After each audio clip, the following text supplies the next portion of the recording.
లేదా అన్నది ప్రశ్న కదయ్యా, డాలర్స్ రూపంలో పెడతాడా లేదా అన్నదే ప్రశ్న. అవునయ్యా, లేకపోతే మనకి ఎక్స్చేంజ్ ప్రాబ్లం వస్తుంది. Just minute.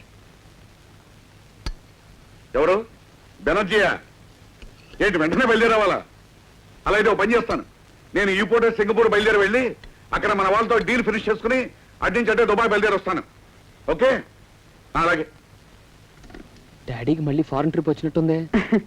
ఆయనకి ఇదే కొత్త బాబు, నెలకి 20 రోజులు దేశాలు పట్టుకుని తిరగటమే.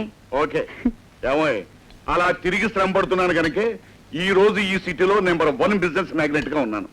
అసలు ఎలా తిరుగుతున్నాను అన్నది ప్రశ్న కదా, ఎందుకు తిరుగుతున్నాను అన్నదే ప్రశ్న. కరెక్ట్. డాడీ, నీకు ప్రశ్నలు తప్ప జవాబులు ఉండవా? వేయబోయి నువ్వు ప్రశ్న, నేను జవాబు చెప్తాను. ఎప్పుడో మీరు జవాబు చెప్పలేని ప్రశ్న వేస్తాడు, ఆ తర్వాత మీకు జవాబు ఉండదు, ప్రశ్న ఉండదు. ముందు తినండి. ఏమిటి ఇడ్లీయా?